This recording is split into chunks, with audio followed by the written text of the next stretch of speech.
ताल्लुकात काफी खराब हुए हैं। तीनों के दरमियान जो है वो बॉर्डर के ऊपर झड़पें भी हुई हैं। पाकिस्तान और चाइना जो है वो मिल के भारत को कॉर्नर करने के लिए आपस में मिलकर प्लान बना रहे हैं। खालाजी का बेड़ा है, ये आएंगे गिलगित-बल्तिस्तान के ऊपर आके कब्जा कर लेंगे। अगलों ने जो है वो पानी वाली बंदूकें नहीं रखी हुई अपने पास। ये भारत की कार्रवाइयां हैं जो पाकिस्तान के अंदर बेसिकली पाकिस्तान और चाइना के आपस में फ्रिक्शन पैदा करने की कोशिश की जा रही है। शेर मरवत जो है ना ये एस्टैब्लिशमेंट के साथ लिंक्ड है। शायद वो वजीर आला बनना चाहते थे इलेक्शन के बाद। इमरान रियाज जो है वो कोर्ट कर रहे हैं अली अमीन गंडा। अस्सलाम वालेकुम नाज़रीन, मैं हूं मंसूर अली खान। अपने डिजिटल चैनल के ऊपर आपको खुशामदीद कहूंगा। नाज़रीन, पिछले 12 घंटे में जो खबरें डेवलप हुई हैं उस पर तफसील से बैठ के बात करेंगे। सिर्फ नेशनल नहीं बल्कि इंटरनेशनल न्यूज़ भी जो है वो एक बड़ी अहम न्यूज़ आपके साथ शेयर करनी है और वो पाकिस्तान और भारत से मुताल्लिक है। 20 घंटे बड़े इंपॉर्टेंट होने वाले हैं क्योंकि 190 मिलियन पाउंड केस का फैसला आने वाला है। इस केस के हवाले से इसके क्या असरात हो सकते हैं, इस पर डिटेल से बात करेंगे। थोड़ा सा केस का बैकग्राउंड भी मैं आपको बताऊंगा और जो चहमगोइयां हो रही हैं इस्लामाबाद के अंदर, केस का फैसला जो है वो क्या आ सकता है, इसके बारे में भी डिटेल से मैं बात करना चाहूंगा वीलॉग के सेकंड पोर्शन के अंदर। लेकिन सबसे पहले मैं एक बड़ी खबर जो मैं आपके साथ शेयर करना चाह रहा हूं वो है पाकिस्तान और भारत के हवाले से, और इसमें चाइना का भी नाम है। इंटरेस्टिंग बात यह है कि आप ये जानते हैं कि पिछले तकरीबन 1 महीने से पाकिस्तान और अफगानिस्तान के दरमियान जो है वो ताल्लुकात काफी खराब हुए हैं और इसकी वजह यह है कि तीनों के दरमियान जो है वो बॉर्डर के ऊपर झड़पें भी हुई हैं। पाकिस्तान के ऊपर जो है ये भी अफगानिस्तान की जानिब से ये कहा गया कि जनाब पाकिस्तान ने जो है वो अफगानिस्तान के अंदर आके जो है कार्रवाइयां की हैं, और पाकिस्तान के हवाले से ये कहा गया है कि जनाब वो इल्जाम ये लगाया गया कि नहीं जनाब यहाँ पे जो है वो सिविलियंस को जो है टारगेट किया गया। लेकिन जो खबर है वो ये है कि जो दहशतगर्दों के ठिकाने हैं जो बिल्कुल पाकिस्तान के बॉर्डर के ऊपर बनाए गए हैं, ये बेसिकली उनके खिलाफ ऑपरेशन हुआ है और उनको निशाना बनाया गया है। लेकिन इस सारी चीज के अंदर जो है वो भारत के कान बहुत खड़े हुए हैं। अब आप हैरान होंगे कि मामला तो पाकिस्तान और अफगानिस्तान का है, ये भारत के कान क्यों खड़े हुए हैं। इसकी वजह यह है, ये छोटा सा एक हिस्सा है जिसे वाखान कॉरिडोर कहते हैं। ये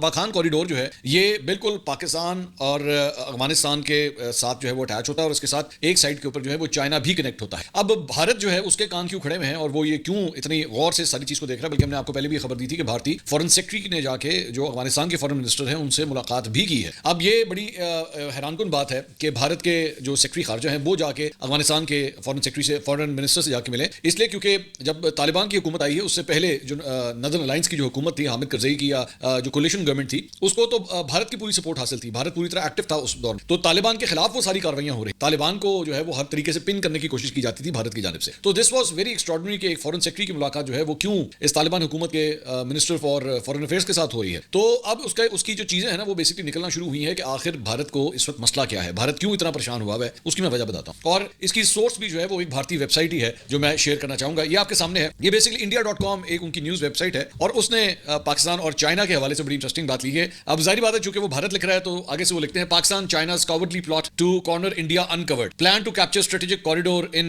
its significant because। अच्छा, अब ये जो पूरी खबर है, जाहिर बात है खबर बड़ी लंबी है लेकिन मैं आपको थोड़ा सा इसका बैकग्राउंड में बताता हूं। इसमें ये कहा जा रहा है कि जनाब पाकिस्तान और चाइना जो है वो मिल के भारत को कॉर्नर करने के लिए और इंडिया को जो है वो नीचा दिखाने के लिए, उसे कंट्रोल करने के लिए, काबू करने के लिए जो है आपस में मिलकर प्लान बना रहे हैं। इस खबर के मुताबिक, इस रिपोर्ट और इसके मुताबिक वाखान कॉरिडोर जो कि अफगानिस्तान और पाकिस्तान के एरिया में आता है, जो बॉर्डर एरिया बनता है, उसके ऊपर पाकिस्तान जो है वो बेसिकली चाइना की मदद के साथ जो है वाखान कॉरिडोर के ऊपर जो है वो कब्जा करना चाहता है। और ये बेसिकली बदख्शां का सूबा है अफगानिस्तान का, ये वहां पे ये एरिया जो है वो वाक़ है और चाइना भी जो है वो इसके अंदर अपना रोल अदा कर रहा है पाकिस्तान के साथ मिलके। अब उसकी वजह जो चाइना के ऊपर ये लोग जो इल्जामात लगा रहे हैं उसकी वजह वो ये कहते हैं कि जी इस वक्त चाइना की जो ट्रेडिंग हो रही है वो चूंकि गिलगित बल्तिस्तान के जरिए हो रही है और आप जानते हैं कराकोरम हाईवे जो स्टार्ट ही पाकिस्तान और चाइना के बॉर्डर से जो है वो स्टार्ट होती है, तो वहां से चूंकि और उसके बाद पूरा सीपेक का रूट जो है उसको फॉलो किया जाता है। तो इनके मुताबिक, मतलब ये इतनी एक बेवकूफों वाली रिपोर्ट है, वो ये कि जी चूंकि गिलगित बल्तिस्तान का एरिया जो है वो इनके मुताबिक डिस्प्यूटेड है, इनके मुताबिक डिस्प्यूटेड है और इस वजह से पाकिस्तान को जो है वो इस बात का शक है कि कहीं कल को ये एरिया जो है वो हमसे, हमारे हाथ से निकल ना जाए। तो इसलिए ये पहले से वाखान कॉरिडोर जो है ना पाकिस्तान उसके ऊपर कब्जा करना चाहता है ताकि उसकी ट्रेड जो है वो ऊपर जो सेंट्रल एशिया की मुख्तलिफ ममालिक हैं उनके साथ भी हो सके और चाइना के साथ भी जो ट्रेड रूट है ना वो उसका खुला रहे। क्योंकि उसको इस बात का डर है कि ये जो ऑलरेडी रूट जीबी से गिलगित बल्तिस्तान में हुंजा से आगे जाके वो जो आता है तो खुजराब तक, खुजराब पास से जो सड़क आती है, ये बेसिकली कल को कहीं ये ना हो कि वो पाकिस्तान से हाथ से निकल जाए। तो इस वजह से वो लोग जो है वाखान कॉरिडोर के ऊपर पाकिस्तान और चाइना मिल के कब्जा करना चाहते हैं और इसकी वजह यह है ताकि भारत के जो है वो पर काटे जा सके। अच्छा, अब और इसीलिए शायद ये मुलाकात भी जो रिसेंटली अभी अफगानिस्तान के फॉरेन मिनिस्टर से हुई। अब इसमें इतनी बेवकूफों वाली बात वो ये है कि ये इन्होंने खुद ही बैठ के अपने दिमाग में ये अज्यूम कर लिया है, मतलब ये जो इंडियन राइटर है इसके अंदर या india.com का ये जो जर्नलिस्ट है उसने ये अज्यूम कर लिया कि खालाजी का बेड़ा है, खालाजी का बेड़ा है, ये आएंगे, ये चलते चलते घूमते फिरते आएंगे और ये गिलगित बल्तिस्तान के ऊपर आके कब्जा कर लेंगे, ये इनके दिमाग के अंदर ये फतू। तो इनको आइडिया नहीं है कि मतलब ये यहाँ पे अगलों ने जो है वो पानी वाली बंदूकें नहीं रखी हुई। अगलों ने जो है वो, अगर चाइना ने बैठ के पूरा सीपेक बनाया है पाकिस्तान के साथ मिलके, मतलब एक अरबों डॉलर का ये इतना बड़ा प्रोजेक्ट था, ये अगर बनाया है तो ये इस नजरिए से बनाया कि हाँ जी ठीक है, कल को भारत का मूड होगा, वो आएगा और वो आजाद कश्मीर और गिलगित बल्तिस्तान को सबको लपेटते हुए निकल जाएगा। इतना आसान नहीं। सो इसलिए ये इतने बच्चों वाली ये रिपोर्ट है कि कुछ, हाँ अलबत्ता एक चीज, ये जो फेयर फैक्टर है इसके अंदर जो नजर आ रहा है, जो भारत के हवाले से नजर आ रहा है, वो ये है कि पाकिस्तान और चाइना के दरमियान जो गर्मजोशी है, जो ताल्लुकात हैं, उससे भारत को बहुत, इस सीपेक की ट्रेड रूट से पाकिस्तान और चाइना के दरमियान ये बहुत जरूरी बात है कि पिछले 2 महीने के अंदर भी जो है वो थोड़ी सी कशीदगी पाई गई। ये मैं आपको बिल्कुल खबर दे रहा हूं। और उसकी वजह ये थी कि जिस तरह पाकिस्तान के अंदर चाइनीज को टारगेट किया गया, अब ये जो चाइनीज को टारगेट किया गया, चाइनीज के मुख्तलिफ वर्कर्स को टारगेट किया गया, जो डैम के ऊपर गिलगित बल्तिस्तान में काम कर रहे थे उनको टारगेट किया गया, कराची में भी चाइनीज को जो है वो टारगेट किया गया है। तो मुख्तलिफ एरियाज के अंदर टारगेट किया जाता है, उसमें भी हमारी इंटेलिजेंस एजेंसीज को बहुत हद तक शक है कि ये रॉ की कार्रवाई, ये भारत की कार्रवाइयां हैं जो पाकिस्तान के अंदर बेसिकली पाकिस्तान और चाइना के आपस में फ्रिक्शन पैदा करने की कोशिश की जा रही है। क्योंकि भारत को इस बात का पता है जितना पाकिस्तान और चाइना आपस में करीब आएंगे, भारत की रात की नींदें जो है वो उड़ जाएंगी, होश उड़ जाएंगे कि भाई अब क्या करें। क्योंकि ये दोनों अगर आपस में मिल गए और भारत का जो वेस्टर्न फ्रंट है और नॉर्थ वेस्ट फ्रंट है वो तो पूरा अगर एक हो जाए, और जो को है इस वक्त जो यही सूरत हाल है, तो इनकी तो रातों की नींद हराम होगी। अब इनके ज़हन में ये है कि शायद ये वखान कॉरिडोर के ऊपर भी इसलिए कब्जा करना चाह रहे हैं ताकि रूट जो है वो खुला रहे। ऐसी तो ये इनके ख्याली प्लाव हैं, इसका आप कुछ कर नहीं सकते। लेकिन मैंने सोचा ये एक रिपोर्ट जो है ये जरूर आपसे शेयर की जाए, जो बेवकूफों वाली रिपोर्ट इनकी अपनी वेबसाइट के ऊपर जारी हुई, मतलब भारतीय न्यूज आउटलेट के ऊपर जो है वो जारी हुई है। दूसरा एक और भी इंटरेस्टिंग, आप भारतीय सिर्फ जो बेहसी है और बेशर्मी है, आप जरा उससे अंदाजा कीजिए। एक और खबर जो है वो इनकी टाइम्स ऑफ इंडिया ने जो है वो जारी की है, और वो ये है कि इंडोनेशिया के जो सदर हैं प्राबोवो सुबियांतो, इनको इंडोनेशिया के सदर, इनको जो है वो बुलाया गया है। 26 जनवरी को रिपब्लिक डे होता है भारत के अंदर, मतलब जश्न मनाया जाता है, रिपब्लिक डे होता है, तो उसके लिए बतौर चीफ गेस्ट जो है उनको उन्होंने बुलाया हुआ है। लेकिन इसको ऑफिशियली अनाउंस नहीं कर रहे, अभी तक अनाउंस नहीं कर रहे। अभी तो कई दिन पड़े हैं, सारी बात है 26 जनवरी में, लेकिन इसको अनाउंस नहीं कर रहे। और इसके अनाउंस ना करने की वजह यह है कि खबर ये आई कि बेसिकली ये जो इंडोनेशियन प्रेसिडेंट है प्राबोवो, ये पहले भारत जाएंगे, वहां पे उस फंक्शन को अटेंड करेंगे और उसके बाद इन्होंने पाकिस्तान आना, उसके बाद इन्होंने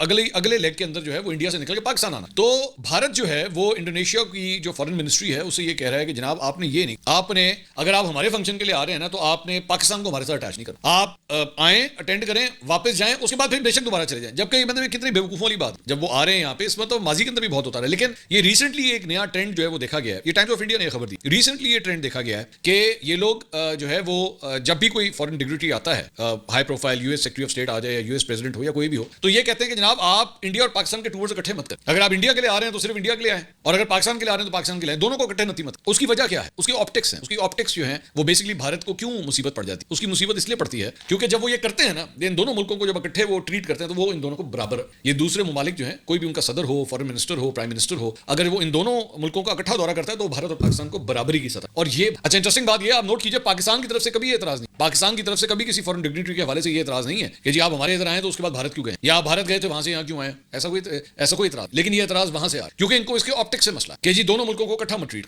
इतनी इनसिक्योरिटी, इतनी ज्यादा इनसिक्योरिटी है पाकिस्तान से। ये खबरें आपके साथ शेयर करने का सिर्फ और सिर्फ मकसद ये है कि this is the condition that we are living in right now. ये हमारे फॉरेन ताल्लुकात जो हैं उसके ऊपर इस तरह इतना बड़ा जिन्न आपके साथ बैठ के ये घटिया, और जब ये सब कुछ हो रहा हो, मेरा ये बताने का सिर्फ मकसद ये है, जब ये सब कुछ हो रहा तो आप अंदाजा कीजिए कि चंद ऐसी फोर्सेस वो दूसरे ममालिक के अंदर, मगरब के अंदर बैठ के आपके मुल्क के खिलाफ बैठ के लोगों को शिकायतें लगा के जो है ना वहां पे बताते हैं कि देखो पाकिस्तान ने ये किया, देखो पाकिस्तान ने वो किया। और इंटरेस्टिंग बात ये कि जो ये कर रहे हैं इस तरह की हरकतें, उनके पास या तो ग्रीन कार्ड्स हैं या खुद अमेरिका की नेशनल। ये इतने बेशरम, तो this is what's going on. ये पाकिस्तान इस वक्त इस सूरत हाल के अंदर। खैर आप जरा लोकल पॉलिटिक्स के हवाले से भी बात करें, अच्छी डेवलपमेंट कहें, बुरी डेवलपमेंट कहें, व्हाटएवर यू वांट टू से। डेवलपमेंट ये है कि जनाब जो पाकिस्तान तहरीक इंसाफ की मुज़ाकराती कमेटी है उसका जो है वो आज उसकी मुलाकात करवाई गई इमरान खान साहब से, और इतवार वाले दिन मुलाकात। अब ये बड़ी सिग्निफिकेंट बात, वो मतलब इससे पहले भी अगर आपको याद होगा आजम सवाती साहब जब मिलने के लिए गए थे तो सुबह 6-7 बजे मेरे ख्याल में उनके लिए अडियाला जेल के दरवाजे खोल दिए। अभी तो इतवार का दिन जो होता है मुलाकात का दिन, लेकिन आज मुज़ाकराती कमेटी की इमरान खान साहब से मुलाकात करवा दी गई। इसका मतलब है कि पीटीआई को स्पेस दी जा रही है। इसका मतलब है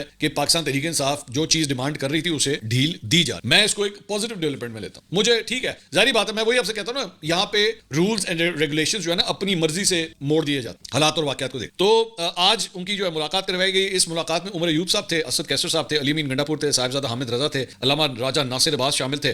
तो कॉन्फ्रेंस रूम में जो है उनकी अली अमीन गंडापुर की जो है ये इमरान खान साहब से 1-on-1 मुलाकात भी हुई है।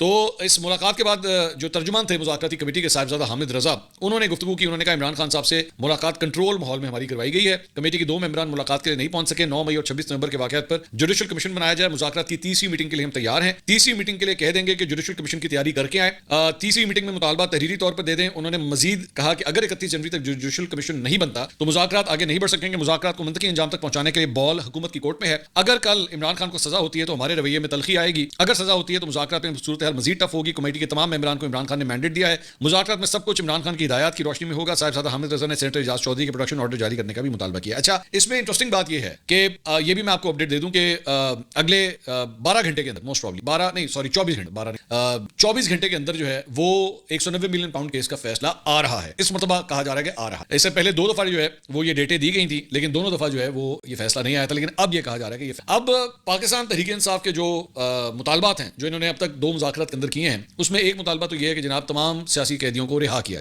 अब रिहा जाहिर बात है सियासी कैदी में इमरान खान भी शामिल है। इवन दो ये उसको डाउन प्ले करने की कोशिश करते हैं कि नहीं हम इमरान खान की रिहाई नहीं मांग रहे, हम तो दीगर लोगों की मांग रहे हैं। लेकिन ऑब्वियसली हमें बच्चे को इस बात का पता है कि सबसे पहली डिमांड ही यही है कि इमरान खान की रिहाई, बाकी सारे तो बाद ही चाहते हैं ना। ये किस तरह हो सकता है कि बाकियों की डिमांडें पहले हो, इमरान खान की बाद में हो?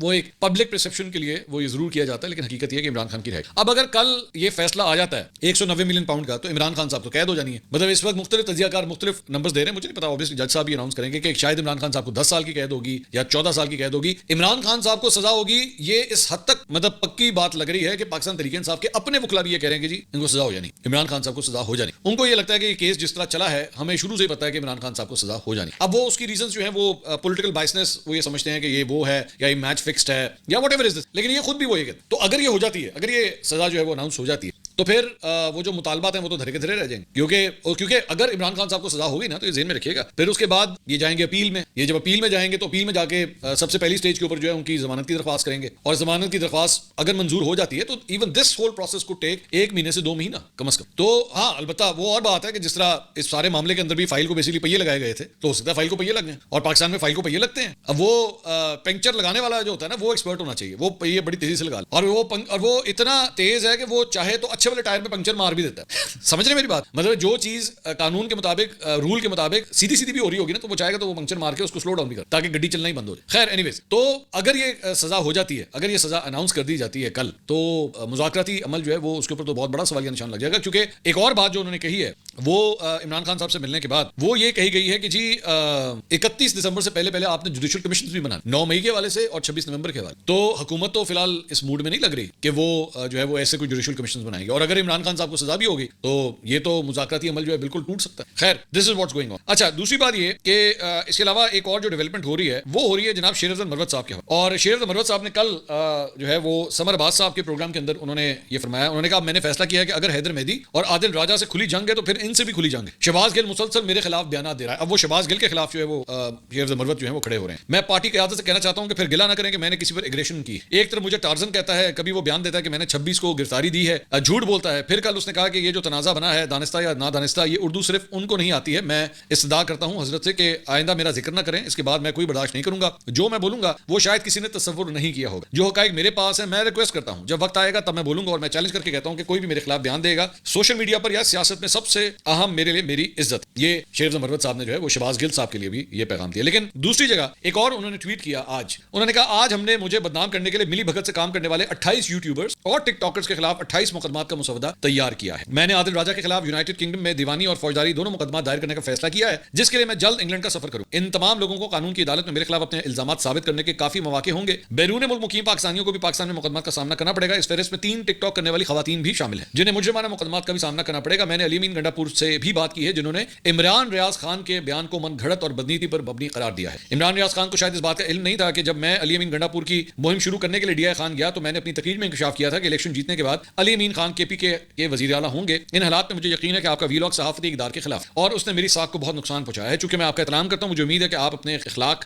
आपके अपने अखलाक आपकी रहनुमाई करेंगे। इमरान रियाज ने इसका जवाबी ट्वीट दिया। उन्होंने कहा कि मरवत साहब, बाकियों का तो मैं कुछ नहीं कह सकता, मगर जो मैंने कहा उसके एक एक लफ्ज पर पहरा दूंगा। मैंने जो बात की हलफ लेकर की, अल्लाह रब्बुल इज्जत की मदद से गलत बात पर तो मुझे पूरी रियासती ताकत जबर से कायल नहीं कर सकी। मैं आज भी अपने मौक़िफ़ की भारी कीमत चुका रहा हूं। मैं आपकी हिम्मत और जुर्रत का मद्दाह हूं, मगर जो अली अमीन ने मुझसे कहा मैंने उसका 20% भी रिपोर्ट नहीं किया है। अब मामला इसके अंदर यह है कि बेसिकली हुआ ये था कि इमरान रियाज खान ने ये अपने वीलॉग के अंदर कहा कि जी उन्हें अली अमीन गंडापुर ने कहा है, उन्हें ये उनको कोट करते हुए कहा कि उन्होंने ये कहा है कि जी शेर द मरवत जो है ना ये एस्टैब्लिशमेंट के साथ, और शेर द मरवत जो है वो पता नहीं वजीर आला भी बनना, मुझे कुछ पक्की बात नहीं पता, मैंने छोटा सा क्लिप मैंने कहीं पे देखा कि जी शायद वो वजीर आला बनना चाहते थे इलेक्शंस के। अब इशू ये है कि अगर ये मामला कल को कोर्ट में जाता है, ये जिस तरह ये सब कुछ हुआ है, तो इमरान रियाज जो है वो कोर्ट कर रहे हैं अली अमीन गंडापुर, तो क्या अली अमीन गंडापुर साहब इमरान रियाज खान की बात की गवाही देने के लिए कोर्ट में आएंगे कि हाँ जी मैंने सब कुछ कहा? क्योंकि इस सारे मामले के अंदर, शेर द मरवत के सारे मामले के अंदर जो सेंट्रल फिगर है वो तो अली अमीन गंडापुर बने। अब इसमें एक और प्रॉब्लम ये है कि अली अमीन गंडापुर की जो चंद ऑडियोस मुबैना तौर पे सामने आई, उसमें तो वो इमरान रियाज को बहुत बुरी तरह गालियां दे रहे, तो ये मामला किस तरह सेटल? मेरा एक हंच